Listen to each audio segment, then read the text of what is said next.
andai saja misalnya ya, Habib Rizik ini seperti Ridwan Kamil, dipanggil datang, selesai kan pulang.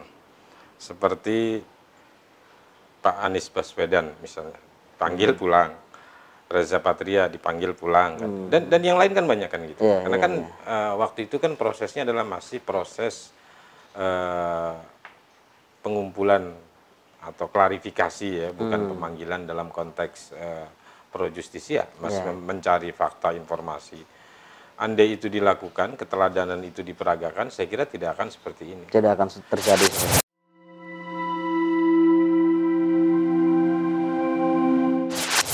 Assalamualaikum warahmatullahi wabarakatuh, sahabat Monitor. Jumpa lagi dengan saya di acara Podcast Monitor.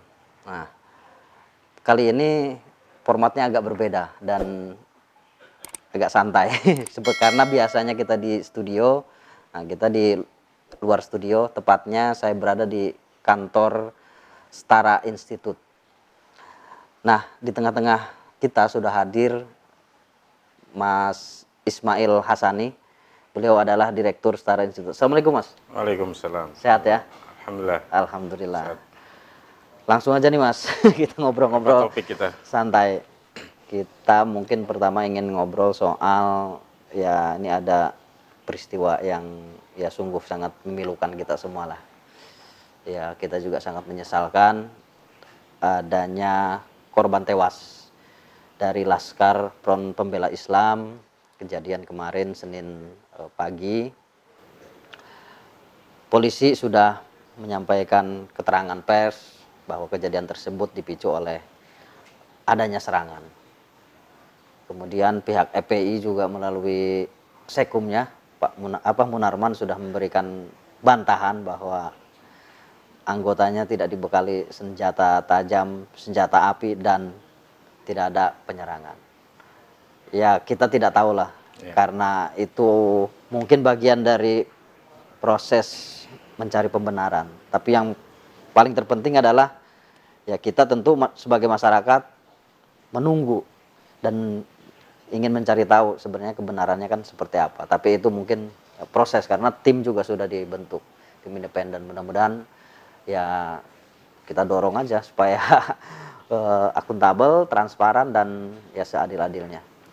Tapi saya ingin kita membahas soal, pertama mungkin berangkat dari peristiwa itu tadi. Nah, Mas Ismail bagaimana melihat peristiwa tersebut? Iya, prinsip dasarnya memang tentu kita prihatin ya. Ada 6 warga negara tertembak atau ditembak, ini kita juga tidak tahu ya. Tertembak atau ditembak, ini kan beda prosesnya atau beda peristiwanya, dan kemudian meninggal dunia. Dan selalu saja memang penggunaan senjata api yang menimbulkan kematian kemudian menjadi kontroversi. Kita juga punya catatan misalnya di tubuh kepolisian ketika mengatasi berbagai macam demonstrasi sejak akhir 2019 sampai pertengahan 2020, saya kira ada 2 atau 3 korban jiwa ya, dari adik-adik kita mahasiswa, dan sekarang juga ada korban. Nah, prinsip dasar kita sangat prihatin dan tentu saja perlu disesali ya, bahwa kemudian pada akhirnya mereka tewas atau meninggal. Nah, kalau versi kepolisian, kalau kita ikuti narasi kepolisian, kan kita bisa melihat polisi membangun narasi atau menyampaikan narasi bahwa itu adalah bagian dari pembelaan. Memang Mas Sukron di dalam prinsip-prinsip dasar PBB ya tentang penggunaan senjata api diatur itu secara detail, dan ini saya kira deduksi dari hukum humaniter. Kalau kita mahasiswa Fakultas Hukum biasanya belajar ini, artinya kalaupun kita berperang ya berperanglah yang santun, berperanglah yang berperang yang santun, berperang santun, misalnya permisi mau menembak gitu kan. Atau tepatnya kalau kita bisa menundukkan lawan dengan menggunakan tangan kosong, gunakan tangan kosong. Kalau dengan palu gitu. Jangan tiba-tiba langsung dengan senjata api misalnya. Nah, ini ada aturan mainnya. Ada juga peraturan Kapolri ya nomor 1 tahun 2009 tentang standar tindakan kepolisian, penggunaan kekuatan di tubuh kepolisian. Itu juga diatur semuanya. Termasuk juga ada peraturan Kapolri di tahun yang sama nomor 8 tahun 2009 tentang prinsip hak asasi manusia dalam ya penyelenggaraan kegiatan kepolisian. Nah, semestinya kepolisian mempedomani peraturan-peraturan tersebut dalam menjalankan tugas penegakan hukum. Nah, lalu at the end memang polisi dibolehkan menggunakan senjata api sepanjang itu sudah mengancam jiwanya. Cuman narasi ini kita tidak tahu ini kan, karena ya kita tidak terlibat, kita tidak tahu, tapi itu narasi yang dibangun polisi. Di sisi lain juga ada narasi yang membantah, gitu ya, membantah dari Munarman, itu dulu senior saya. Di anu ya, YLBHI ya? Ya, dulu saya sama-sama di tim pencari fakta kasus Munir ya. Ketika Pak Munarman kemudian berhijrah. Nah, saya tetap di jalan yang seperti ini gitu. Pak Munarman berhijrah menyatakan bahwa FPI tidak ada yang dibekali senjata. Ya. Tetapi teman-teman sekalian saya kira bisa memeriksa sebenarnya bagaimana track record kekerasan yang diperagakan oleh TNI, maksud saya oleh FPI. Oleh gitu FPI. Ya. Karena memang saya misalnya riset soal FPI di tahun 2010 ya memetakan sedemikian rupa dan kekerasan memang kadang juga dipilih menjadi salah satu opsi dalam berbagai macam aksi. Sekalipun terkait dengan senjata api baru nih kali ini kita kalau senjata menyaksikan. api, kalau senjata tajam itu sering kita jumpai kan dalam berbagai macam aksi. Artinya kultur kekerasan di tubuh FPI saya kira tidak bisa dibantah gitu ya. Itu yang terjadi. Karena itu saya kira polisi penegak hukum selalu berhati-hati menghadapi kelompok ini. Berhati-hati dengan apa namanya enggan atau quote unquote terlalu berhitung, itu kan tipis juga bedanya gitu ya. Tetapi memang faktanya kultur kekerasan cukup dekat. Termasuk ketika Munarman menyiram muka Profesor Tamrin Amal Tomagola dalam satu talk show. Itu kan juga satu teladan yang tidak baik saya kira. Nah, dua narasi ini saya kira akan terus menggema dan mewarnai ruang publik kita, baik dunia maya maupun dunia nyata. Tetapi pada akhirnya saya kira kita bisa menempuh jalur-jalur yang tersedia, Mas Syukron. Misalnya tadi saya bareng dengan Komnas HAM, mereka sudah membuat tim investigasi, lalu divisi Propam Mabes Polri juga sudah mulai bekerja gitu ya. Biarkan mereka bekerja ya untuk kemudian menemukan fakta yang sebenarnya. Kita dukung bahwa polisi dalam menggunakan senjata api pun harus akuntabel, gitu ya. Karena dalam negara demokratis tidak boleh ada orang dibunuh oleh alat negara dengan menggunakan senjata yang dibiayai dari pajak kita, ya kan, tanpa terjelaskan, gitu ya, tanpa terjelaskan itu bisa alasan-alasan yang objektif tadi atau akibat proses hukum ya dia dieksekusi mati, sekalipun kita juga tidak bersetuju dengan hukuman mati, tapi itu dalam hukum positif kita masih berlaku gitu ya. Jadi saya kira kita akan lihat hasilnya seperti apa, termasuk misalnya aspirasi pembentukan tim independen ya. Tim independen ini kan bisa dibentuk ya kalau kemudian asumsi bahwa publik tidak percaya terhadap Polri, Komnas HAM, itu bisa jadi opsi ya sebagai jalan yang bisa memastikan objektivitas dari sebuah penyelidikan begitu. Nah itu saya kira kalau terkait peristiwanya. Dan saya melihat ini adalah ya 6 warga negara saja, tidak lebih dari itu. Jadi kalau ada klaim dia mati syahid, itu saya kira berlebihan gitu. Berlebihan ya. Berlebihan. Kalau misalnya benar mereka membawa senjata seperti yang disampaikan oleh Polri, ya itu tidak lebih dari kelompok bersenjata yang melakukan perlawanan terhadap aparat penegak hukum, ya kan? Dan mungkin saja penegak hukumnya yang juga over represif misalnya, sehingga kemudian terjadi baku tembak kan begitu. Tidak lebih dari itu. Bahwa beliau maksud saya teman-teman almarhum ini sedang mengawal seorang tokoh ya yang mereka idolakan, itu soal lain. Jadi tidak ada kredit syahid ya untuk 6 orang ini, bahwa kita prihatin ya, tapi karena kalau syahid kan kecenderungannya itu orang pada ikut-ikutan juga ya kan, main tembak-tembakan semua kan, ini nggak bagus. Bahaya gitu ya narasinya bahaya, ya. gitu. Tapi Mas, ada yang mempertanyakan dalam konteks kenapa sih ini kan katanya kan peristiwanya terjadi berawal dari adanya pembuntutan gitu. Nah, apakah katakanlah lazim pihak kepolisian melakukan pembuntutan sehingga ya terjadi kejadian seperti itu gitu. Ya, memang kalau dalam operasi penegakan hukum ya, yang standar itu kan prosesnya adalah penyelidikan, lalu kemudian penyidikan dan penuntutan sampai kemudian pemeriksaan di sidang pengadilan. Nah, kalau apa yang sedang dilakukan oleh polisi adalah bagian dari penyelidikan, ya, maka yaitu bagian dari kerja penegakan hukum. Ya. Nah, tapi kemudian pertanyaannya apakah pengintaian dan juga pembuntutan gitu kan, itu bagian dari proses penegakan hukum? Kalau saya, sepanjang proses itu ditujukan untuk mencari fakta-fakta hukum atau mengikuti terduga yang potensial kabur gitu ya, atau potensial lari, ya itu dapat dibenarkan. Sekalipun pengintaian yang tidak sah secara hukum, seperti yang sering dilakukan oleh intelijen misalnya, itu sebenarnya tidak dibenarkan dalam negara demokratis, karena orang itu punya privasi, ya, orang punya privasi harus dilindungi. Nah, dalam konteks Muhammad Rizik Syihab, saya kira posisinya ini kan adalah orang calon terperiksa ya, dan terduga melakukan tindak pidana, sekalipun sekali lagi tindak pidananya terkait dengan undang-undang kekarantinaan kesehatan.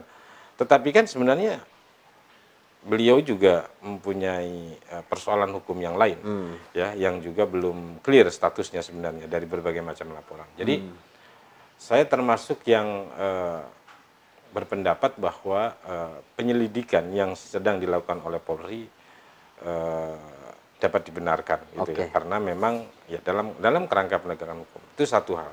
Yang kedua, bicara di luar konteks hukum ya, saya menempatkan Pak Muhammad Rizik Syihab ini adalah sebagai tokoh politik. Tokoh politik, aktor politik. Ya, mungkin juga tokoh agama di lingkungan komunitasnya, tetapi ekspresi dan artikulasi di ruang publik kan lebih menyerupai tokoh politik. Tokoh politik itu kan tidak harus selalu di partai politik. Mereka yang menyerukan gerakan-gerakan politik, itu aja kerja politik. Sama seperti teman-teman Sukron ini ya, kalau terlalu banyak bicara juga itu juga sebenarnya bermain politik, karena politik is public, apa namanya, opini di ruang publik itu bagian dari kita berpolitik kan begitu. Jadi ya, karena itu saya menempatkan sosok ini bukan subjek hukum biasa. Ya. Apa maknanya?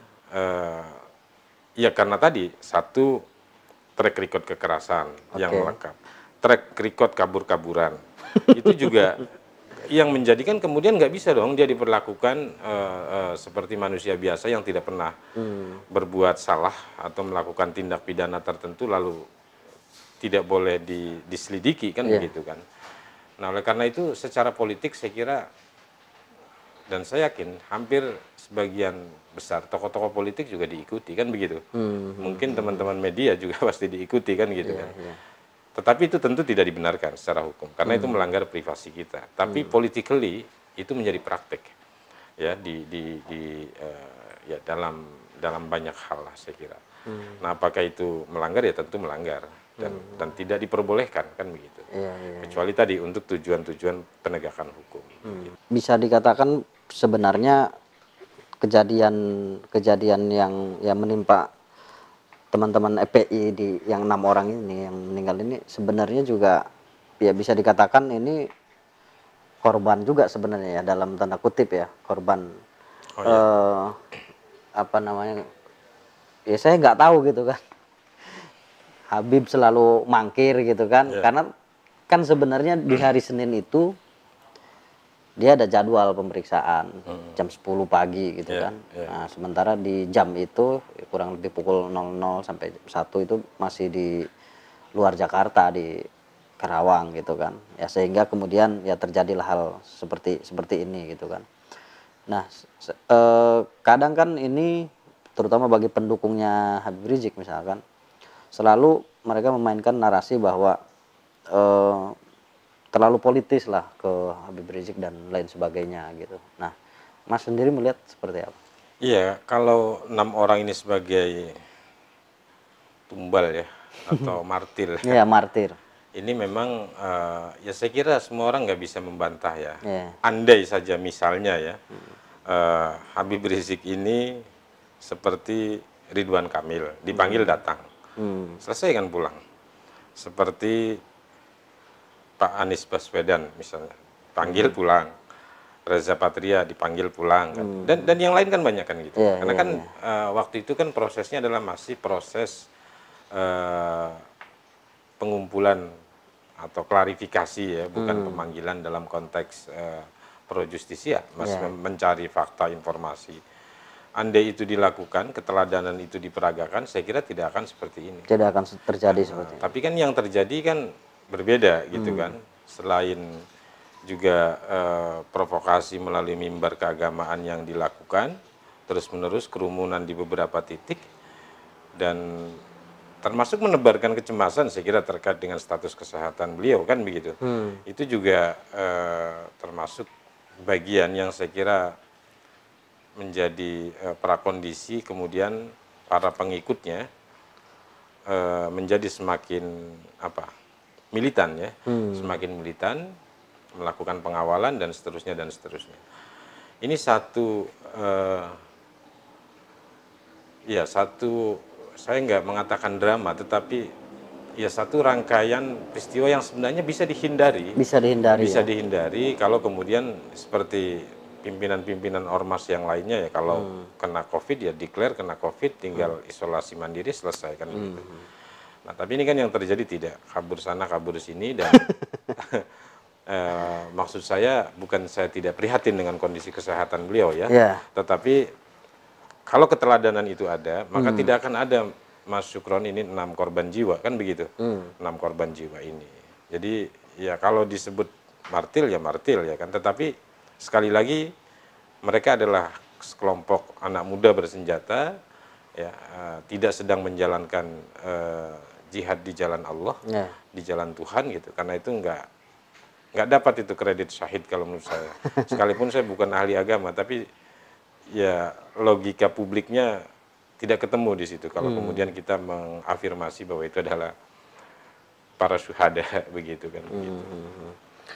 Saya sedikit berandai-andai nih, Mas. Jika misalkan apa yang disampaikan oleh Polri melalui Kapolda kemarin terkait dengan klarifikasi peristiwa itu tidak sesuai dengan apa yang sebenarnya terjadi gitu kan. Ya walaupun ya ini hanya berandai-andai gitu kan, ini hanya berandai-andai. Apakah kemudian ini bisa menjadi ya dalam tanda kutip ya presiden buruk bagi terutama penegakan hukum, itu yang pertama. Karena ya banyak juga tuh narasi-narasi yang berkembang. Jika memang mau menembak, kenapa nggak misalkan kakinya dulu gitu kan, apanya dulu, itu bisa langsung meninggal 6 orang gitu kan. Ini kan juga soal nyawa juga ya, soal nyawa anak-anak muda. Ya kalau kita mengandaikan apa yang dilakukan oleh kepolisian adalah kebalikan dari apa yang disampaikan di ruang publik, ya tentu saja pertaruhannya adalah institusi kepolisian. Ya. Dan itu presiden buruk bagi penegakan hukum.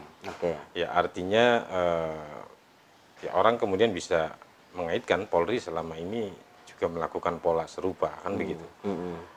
Sama seperti dalam kasus terorisme, even dia adalah aktor teroris, tetap hukum SOP penggunaan senjata api itu ada tahapan-tahapannya. Ada tahapan-tahapan. Ada tahapan-tahapannya. Tapi orang terlanjur permisif kan dengan terorisme. Ya sudahlah, teroris ini kan misalnya kan begitu.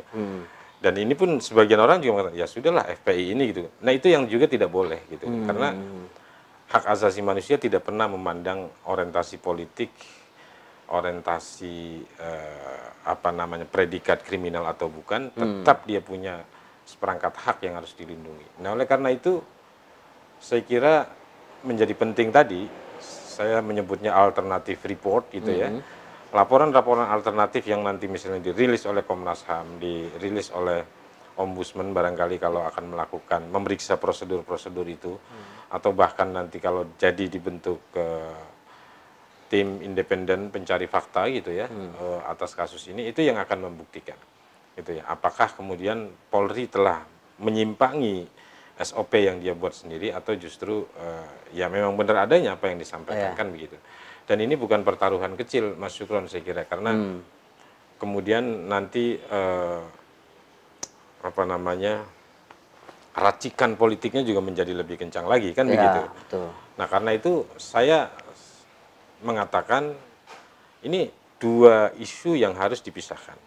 Isu bahwa FPI memiliki segenap persoalan secara organisasi ya, lalu pimpinan juga mengindikasikan itu harus dipandang terpisah. Harus terpisah. Ini harus terpisah karena itu tidak akan ketemu kalau kita mengaitkannya dalam hubungan sebab akibat, gitu ya. Buat saya. Walaupun nanti sebenarnya kejadian ini, nggak Mas, bisa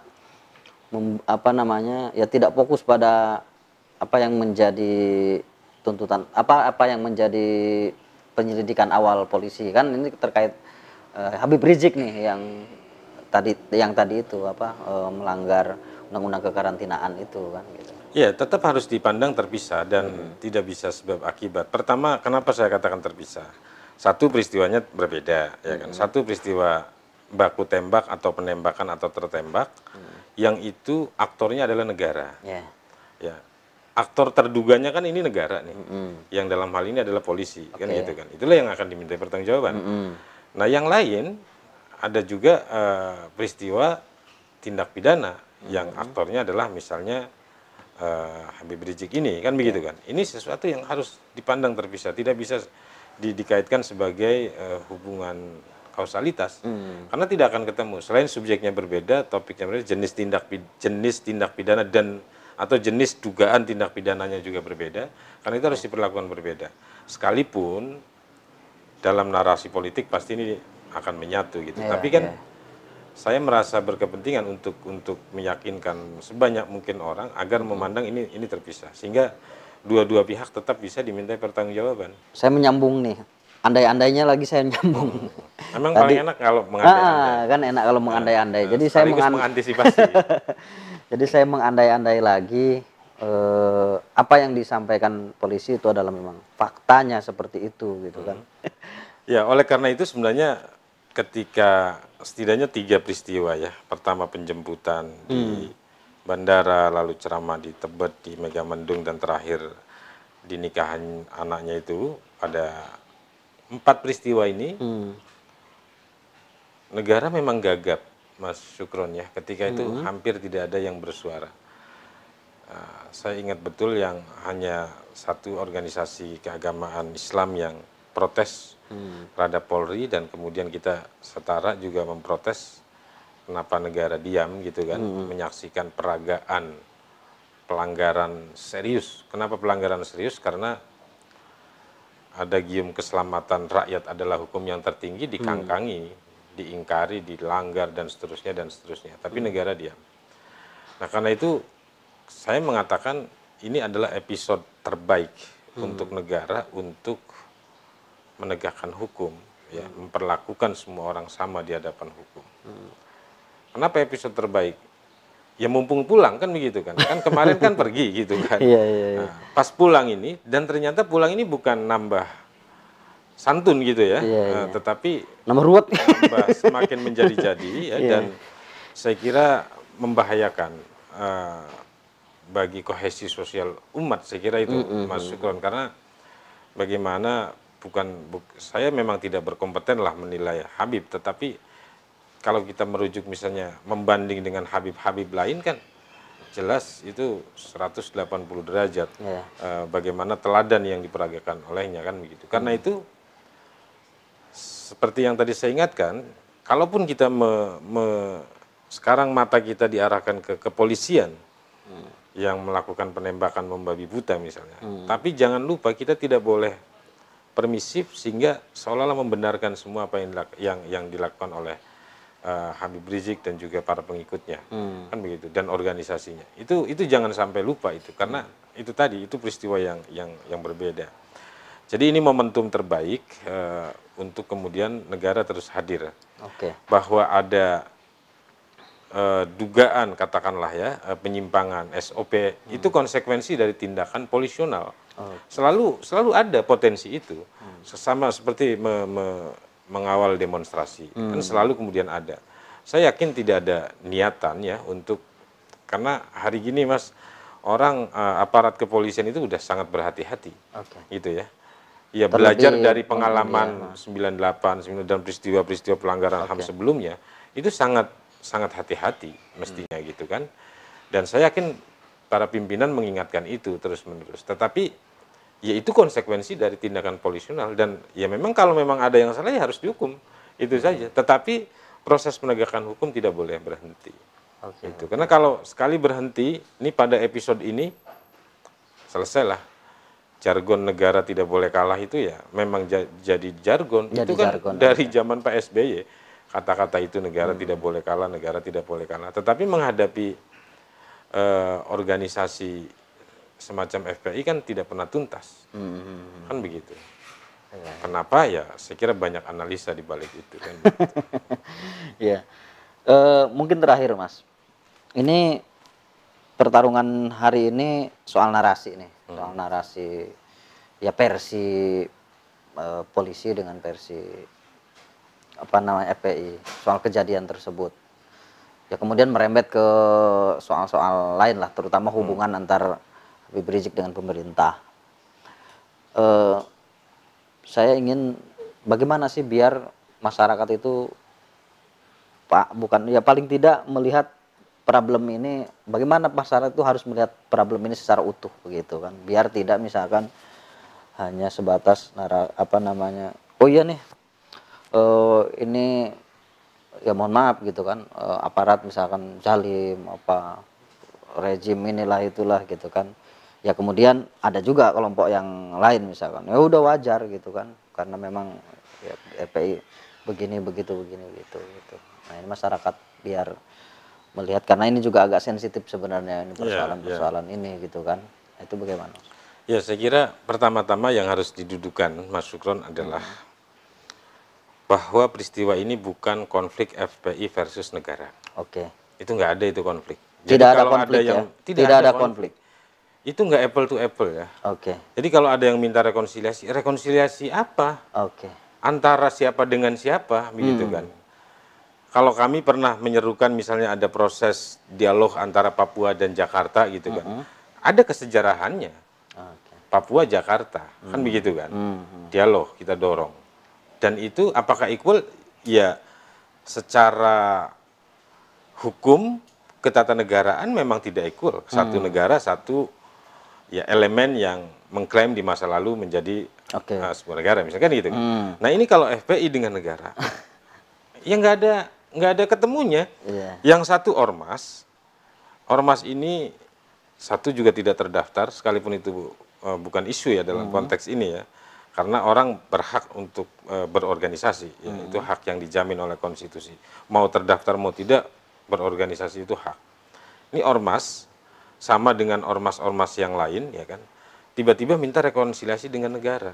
Dan ormas ini lahir tahun 98 September ya, saya lupa tanggalnya itu ya kan, September 98 kalau tidak salah itu. Berarti baru Agustus katanya ya. Ya baru Agustus ya. Ya 98 ya pokoknya itu. Saya bisa cek di buku riset saya lupa. Apa 17 Agustus ya? 17 Agustus. Enggak 17 ya? Agustus. Jadi itu bukan entitas biasa-biasa saja. lebih tua dari usia kita begitu kan. Lalu minta rekonsiliasi dengan negara, jelas tidak proporsional. Tidak proporsional. Jadi itu yang saya ingin katakan bahwa negara versus FPI itu nggak ada konflik, nggak ada konflik. Oke. Ya kan. Lalu kenapa seolah-olah alat negara mengejar-ngejar FPI, ya kan? Yang dikejar oleh alat negara, saya bukan juru bicara negara ya, tapi secara konstruksi ketatanegaraan, tata kelola negara, apa yang dikejar oleh negara adalah tugas negara menjalankan mandat penegakan hukum. Oke. Itu satu. Tugas dan mandat negara menjaga ketertiban. Yang ini dijalankan hukum oleh polisi, ketertiban juga bagian dari polisi dan pemerintah pada umumnya, begitu ya. Lalu tugas melindungi masyarakat untuk tidak terpapar COVID misalnya. Kalau kita melihat yang dalam konteks kemarin ya, kerumunan kemarin itu ya. Kan ini yang sedang dijalankan oleh negara. Jadi nggak ada itu negara ngubur-ngubur FPI. Oke. Yang ada adalah negara menjalankan tugas konstitusionalnya, menegakkan hukum, menciptakan ketertiban, menjaga kohesi sosial, dan seterusnya, dan seterusnya. Jadi, lalu bagaimana? Karena beliau adalah tuntunan umat. Tuntunan umat itu banyak, ya, banyak dan berbeda dengan beliau, kan begitu kan? Kalau beliau merasa, maksud saya harus diperlakukan berbeda, ya pada posisi yang proporsional. Saya kira semua orang menghargai ulama, semua orang menghargai dzurriyah ya istilahnya, masuk dalamnya dzurriyah Nabi gitu ya, atau Habib-Habib gitu kan. Tapi apa yang dikejar oleh alat-alat negara ini juga tidak mengejar keturunan Nabi, tidak juga, tetapi mengejar orang yang diduga melakukan tindak pidana. Itu saya kira harus dilihat. Dan siapapun itu, dan bagi siapapun negara kan, itu, ya, kan begitu. semua sama. Jadi, lah. Iya, semua sama, kan begitu kan. Jadi kalau tuntutannya adalah rekonsiliasi atau jangan panggil-panggil imam kami gitu, ya nggak bisa. Ya kan nggak bisa. Ini negara hukum ya, negara hukum. Makanya ya saya tidak tahu kenapa kemudian kelompok ini merasa yang paling berkontribusi pada negara gitu ya.